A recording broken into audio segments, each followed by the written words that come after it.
Janganlah kalian melihat puasanya seseorang atau sholatnya seseorang, tetapi lihatlah. Mengaji Hening bersama Dr. Fahrudin Faiz. Mari kita simak. Saya awali dari pelajaran yang diberikan oleh Umar saat beliau memberikan sambutan pertama, pidato pertama begitu beliau diangkat sebagai khalifah, menggantikan Abu Bakar. Dalam pidato yang pertama ini menurut saya ada beberapa pelajaran penting yang perlu kita perhatikan dalam hal kepemimpinan. Kita lihat ya, bismillah. Yang pertama, Umar menyatakan seperti ini. Ayyuhan nas, saudara-saudara, saya hanyalah salah seorang dari kalian. Kalau tidak karena segan menolak perintah Khalifat Rasulullah, yaitu Abu Bakar As-Siddiq, saya pun akan enggan memikul tanggung jawab ini. Jadi Umar ini kan memang menjadi khalifah ditunjuk langsung oleh khalifah sebelumnya, yaitu Abu Bakar As-Siddiq, karena beliau Abu Bakar pasti sangat tahu, sangat paham kualitas seorang Umar bin Khattab. Jadi dan Umar karena yang memerintahkan sahabat dekat yang sangat dihormati, mau tidak mau menerima tawaran itu. Maka beliau menyatakan, kalau tidak karena segan menolak perintah Khalifah Rasulullah, saya pun akan enggan memikul tanggung jawab ini. Kemudian beliau melanjutkan dengan berdoa, ya Allah, saya ini orang yang keras, kasar, maka lunakkanlah hatiku. Ya Allah, saya ini orang lemah, maka berikanlah aku kekuatan. Ya Allah, saya ini orang kikir, maka jadikanlah aku seorang dermawan. Jadi setelah menyampaikan yang pertama tadi, kemudian beliau berdoa. Setelah itu beliau melanjutkan, Allah telah menguji kalian dengan saya dan menguji saya dengan kalian. Sepeninggal sahabatku, yaitu Abu Bakar As-Siddiq, sekarang saya yang berada di tengah-tengah kalian. Semua persoalan yang kalian hadapi tidak lagi diwakilkan kepada orang lain selain saya. Dan tak ada yang hadir di sini selain meninggalkan perbuatan terpuji dan menetapi amanah. Kalau mereka berbuat baik, akan saya balas dengan kebaikan, tetapi kalau melakukan kejahatan, terimalah bencana yang akan saya timpakan kepada mereka. Jadi ini pidato yang luar biasa. Kalau teman-teman jeli, ini di catatan saya ada beberapa pelajaran yang kita dapatkan dari pidato awal Umar bin Khattab ini. Yang pertama apa? Yang pertama, paragraf pertama ini.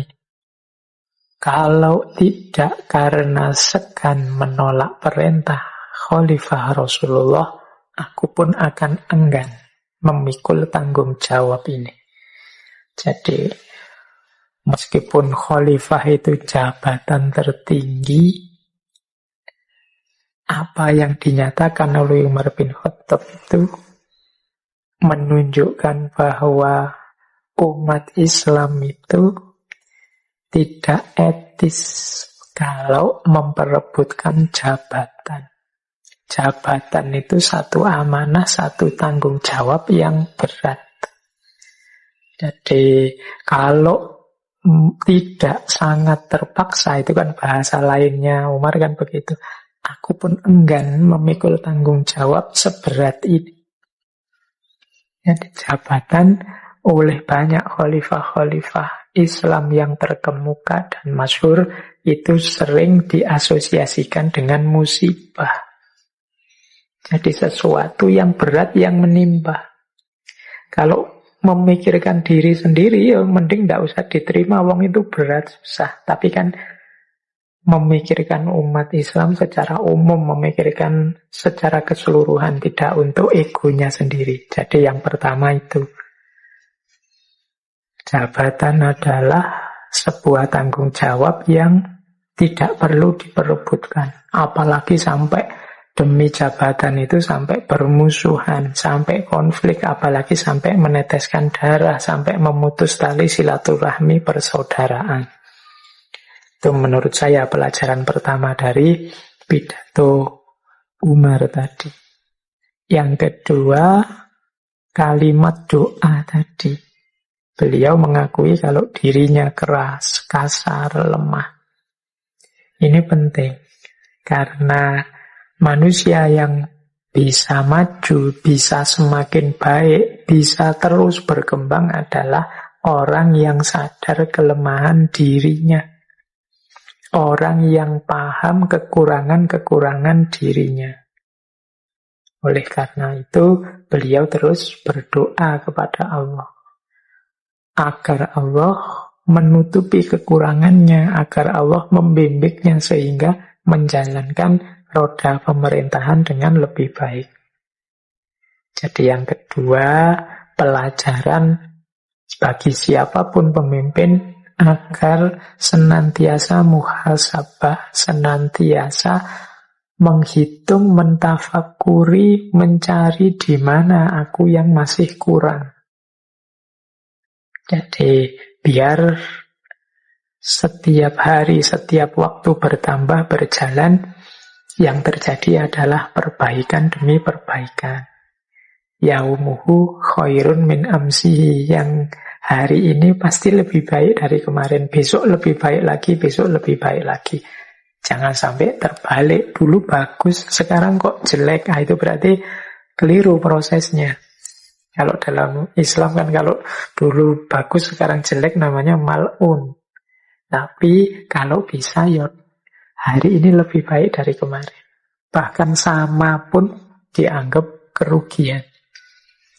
Itu pelajaran kedua dari pidato ini.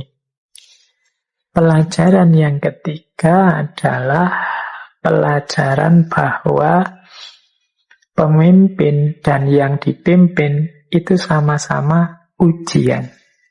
Makanya kalimatnya Umar adalah Allah menguji kalian dengan saya dan menguji saya dengan kalian.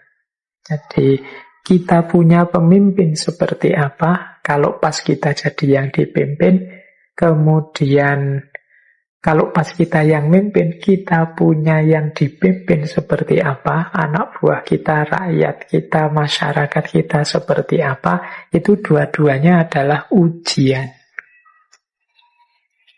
Ujian apa? Ya semoga aku memimpin dengan baik, sehingga dengan kebaikanku memimpin ini, Allah ridho padaku dan aku semakin dekat dengannya. Yang dipimpin juga begitu. Aku jadi orang yang dipimpin yang baik, jadi rakyat yang baik, masyarakat yang baik, sehingga dengan partisipasiku dalam kebaikan ini, kehidupan bersama semakin kondusif dan Allah ridho pada kami. Nah, ini cara menyikapi kalau kita menjadi yang memimpin atau yang dipimpin. Dua-duanya adalah ujian. Jangan sampai salah. Saling mengkritik boleh, tapi melakukan yang negatif, baik sebagai pemimpin maupun sebagai yang dipimpin, yang justru menjauhkan kita dari Allah, itu yang harus dihindari. Jangan sampai yang kita lakukan sebagai yang dipimpin maupun sebagai yang memimpin tidak mendatangkan ridhonya Allah, tapi malah mendatangkan murkanya Allah. Jadi, ya kadang-kadang memang antara yang mimpin dan yang dipimpin itu ada ketidakcocokan, ada ketidaksesuaian. Itu makanya namanya ujian. Respon kita terhadap banyak ketidakcocokan, ketidaksesuaian itu nanti yang menentukan apakah yang kita lakukan sudah baik apa belum, mengundang ridhonya Allah apa tidak. Baik, kemudian ya di paragraf-paragraf terakhir dari yang disampaikan oleh Khalifah Umar tadi menunjukkan bahwa beliau sangat sadar tugas pemimpin adalah menyelesaikan semua persoalan rakyat yang dipimpin. Jadi di paragraf-paragraf terakhir itu menunjukkan bahwa setelah ini urusan kalian semua, wahai rakyat yang aku pimpin, menjadi juga tanggung jawabku. Nah, ini kesadaran seorang pemimpin. Kemudian juga beliau memperingatkan, lakukanlah kebaikan, karena barang siapa melakukan kebaikan akan mendapat balasannya, demikian juga sebaliknya. Sekarang kita lihat ya hikmah-hikmah yang lain yang berasal dari beliau. Malam hari ini kita akan sedikit belajar tentang hikmah-hikmah yang beliau sampaikan ini. Setelah tadi kita belajar dari pidato, sekarang kita belajar beberapa kalimat mutiara dari beliau. Ini pelajaran pertama yang menurut saya sering beliau sampaikan, antara lain berhubungan dengan pengendalian diri. Jadi satu ketika beliau menyatakan seperti ini. Beberapa saya sertakan bahasa Arabnya ya, biar teman-teman familiar juga mendengarkan kalimat-kalimat dalam bahasa Arab. Selama ini kan yang terbanyak sering kita sampaikan dalam bahasa Inggris. Beberapa di antaranya ya dalam bahasa Jawa. Sekarang kita ambil yang dalam bahasa Arab.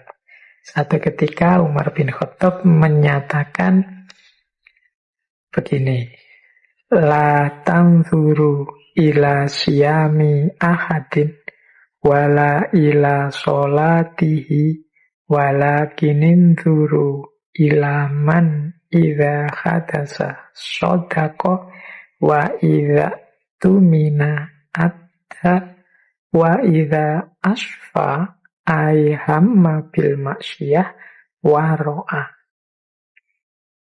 Ini pelajaran tentang pengendalian diri. Artinya yang pertama, janganlah kalian melihat puasanya seseorang atau sholatnya seseorang, tetapi lihatlah orang-orang itu yang ketika berkata-kata yang keluar adalah kebenaran. Dan ketika diberi amanah, mereka menunaikan. Dan ketika mereka ingin melakukan maksiat, mereka menahan diri. Dari nasihat Khalifah Umar ini, yang pertama, untuk menetapkan kualitas seseorang, tidak bisa kita hanya melihat secara kuantitas aspek-aspek lahiriahnya saja. Di situ secara jelas disampaikan, jangan hanya melihat puasanya saja atau sholatnya saja. Karena kadang-kadang ada orang itu yang puasanya serius, sholatnya kelihatan serius, tetapi kelakuannya sehari-hari, perilaku-perilaku di luar sholat, di luar puasa, berkebalikan dengan semangatnya sholat maupun semangatnya puasa. Jadi pesannya Umar ini kepada kita adalah untuk kalau melihat seseorang itu jangan hanya lihat sholatnya atau puasanya. Khawatirnya kita tertipu, nanti kita anggap, wah orang ini sholatnya sudah tekun, puasanya juga sudah rajin sekali, pasti orang baik. Nah, kalau hanya lihat itu, kita bisa tertipu. Maka lihatlah pada aspek-aspek lain. Yang disarankan oleh Umar adalah Cari orang, lihatlah, nilailah orang itu yang pertama saat dia bicara. Kalau dia bicara, itu yang diomongkan kebenaran atau kebohongan. Atau mungkin dia melakukan manipulasi-manipulasi informasi dan lain sebagainya. Jadi yang pertama coba yang dia omongkan. Jujur, benar, atau bohong atau salah. Yang kedua, lihat tanggung jawab dia. Kalau dia oleh Allah diberi amanat pekerjaan apa, posisi apa, atau jabatan apa, amanah atau tidak. Dia curang enggak? Dia korupsi enggak? Dia males enggak? Dia santai-santai enggak? Dan lain sebagainya. Nah, itu kan parameter dari amanah yang dia emban. Dan yang ketiga, itu ketika dia hamma bil maksiyah, jadi menginginkan kemaksiatan. Orang itu kan senantiasa dalam dirinya seringkali ada dorongan-dorongan, mungkin dari hawa nafsu, mungkin bisikan-bisikan setan untuk melakukan keburukan, kejelekan. Itu mampu tidak dia menahan diri. Nah ini, lupa gimana Pak? Untuk mendeteksi ada dorongan atau tidak, kalau kita bukan yang ngalami langsung, ya mungkin bisa dilihat dari lingkungannya. Loh, itu teman-temannya loh sudah melakukan hal yang sia-sia semua, dia saja yang enggak. Oh, yang lain sudah curang, dia sendiri yang enggak curang. Itu kan berarti menunjukkan orang yang mampu menahan diri. Jadi, apakah dia kalau ngomong lurus, apakah dia kalau diberi amanat bertanggung jawab, apakah dia mampu menahan diri. Ini yang lebih penting, yang kita jadikan parameter untuk menilai seseorang. Ini menurut Khalifah Umar. Ini saya kira kalau yang ini mudah dipahami ya. Teman-teman tinggal mempraktekkannya biar tidak tertipu. Kadang-kadang kita itu tertipu dengan aspek-aspek lahiriah dan formalitas. Bukan berarti salah, tapi kadang-kadang kurang dalam kalau hanya melihat itu saja. Banyak loh orang yang sholatnya, rajinnya luar biasa, tapi juga korupsinya jalan terus. Banyak orang yang dulu mungkin tiap tahun umroh, tapi yang dia lakukan di tengah masyarakatnya isinya kezoliman-kezoliman, kecurangan-kecurangan misalnya. Maka biar tidak mudah tertipu, ya kalau menilai seseorang jangan hanya dari sholat dan puasanya. Baik, itu pelajaran pertama tentang pengendalian diri. Pelajaran kedua, kalau ini mungkin ada yang tidak setuju, ada yang setuju. Amitul batila bisukuti anhu wala tasarsaru fayantabihus syamitun. Tapi kita coba pahami lebih dalam yang dimaksud oleh Khalifah Umar dalam kalimat yang kedua ini. Bunuhlah amitul batilah, bunuhlah kesesatan itu bisukuti anhu, dengan mendiamkannya. Wala tasarsaru, jangan kamu sebar-sebarkan dengan gosip dan lain-lain. Fayantabihus syamitun, sehingga membuat para pemfitnah terbangun. Sehingga terus dia terbangun, berarti dia kemudian menyebarkan fitnah-fitnah yang sampai padanya. Jadi ini menurut saya nasihat yang kedua ini penting untuk kita pedomani dalam kasus kadang-kadang ada kesalahan-kesalahan, kekeliruan-kekeliruan yang dilakukan oleh orang-orang di sekeliling kita, yang itu lebih baik kita diamkan. Atau seandainya harus diingatkan, kita ingatkan secara diam-diam. Tidak usah dipublish, tidak usah diumumkan di khalayak. Jadi kan dulu waktu kita sesi-sesi para sufi, sesi para fakih, itu kan banyak nasihat untuk kalau mengingatkan orang, jangan di publik, jangan di depan orang banyak. Karena alih-alih mengingatkan itu nanti jadi mencela. Yang baik adalah coba ingatkan langsung. Sampaikan langsung pada yang bersangkutan tanpa harus kita pamer-pamerkan kesalahannya pada orang lain. Wala tasar-saru, karena menyebar-nyebarkan itu namanya tasar-sar. Tasar-sar itu gosip atau kalau bahasa agamanya dekat dengan hibah. Hibah itu kan menyebar-nyebarkan kejelekan, kesalahan orang lain meskipun itu sebenarnya kebenaran. Faktanya memang begitu. Tapi mbok yo jangan disebar-sebarkan. Kalau harus mengingatkan, diingatkan saja secara privat, diam-diam. Atau kalau memang sama sekali tidak mungkin, bisukuti anhu, kata Khalifah Umar ini, diamkan. Fayantabiusamidun. Mengapa kok tidak harus disebar-sebarkan? Biar tidak mancing orang untuk memfitnah. Karena orang itu biasanya kalau yang sudah terbiasa fitnah, kita menyampaikan kesalahan 5 cm, dia akan nambah-nambahi jadi 10 cm.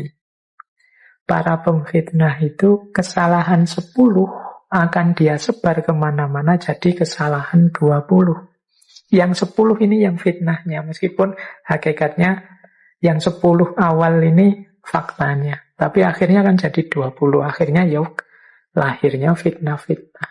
Biasanya orang yang sudah sangat tidak suka pada seseorang atau sekelompok orang itu terus mencampur antara yang fakta dengan yang fitnah. Jadi seolah-olah semuanya fakta, padahal sebagiannya fitnah. Maka di antara jalan agar kita tidak terjebak dalam ghibah dan fitnah adalah amitul batil bisukuti anhu. Membunuh kesesatan dengan tidak menyebar-nyebarkannya. Dengan mendiamkannya. Kalau mau mengingatkan, ya diingatkan secara diam-diam. Nah ini penting. Biasanya kita tuh yang sudah terbiasa nge-share apa-apa, tidak peduli hoax apa tidak, itu kan gatel. Kalau ada berita kok unik atau berita yang menurut kita bombastis, ini mesti banyak yang nanggapi, banyak yang like, banyak yang komen. Itu biasanya lebih menarik kita untuk kita tasar-sar tadi, kita sebarkan. Oke, ini ada lanjutannya. Ada kalimat lain dari Umar juga. Manadamtu ala sukuti marrotan, lakinnani nadamtu alal kalami miroron. Aku tidak pernah menyesal atas kediamanku, meskipun sekali. Jadi tidak pernah sekalipun aku menyesal karena kediamanku, namun aku berkali-kali menyesal karena kata-kataku. Ini kadang-kadang kan kita kalau ada kasus, ada masalah, itu milih diam saja.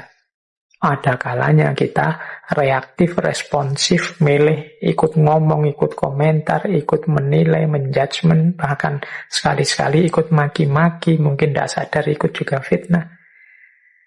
Kata Khalifah Umar,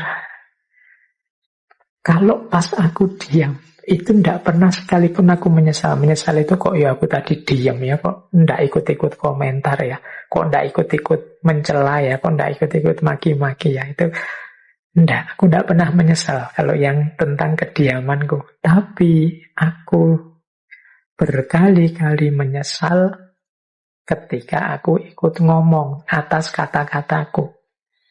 Jadi, ya mungkin ada yang pas, ada yang aku puas. Tapi sering sekali aku menyesal. Ngapain aku tadi tidak komen, ngapain aku tadi ikut ngomong, ngapain aku ngomong begitu, dan lain sebagainya. Jadi ini pentingnya pengendalian diri. Jadi manadamtu ala sukuti marrotan, Lakinnani nadamtu alal kalami miroron. Baik, terus. Nah, ini yang selanjutnya, ini keutamaannya orang mengendalikan diri. Laisa khairukum man amila lil akhirah wa tarokat dunya. Au amila lid dunya wa tarokal akhirah. Walakin khairukum man akhudha min hadhihi wa min hadhihi.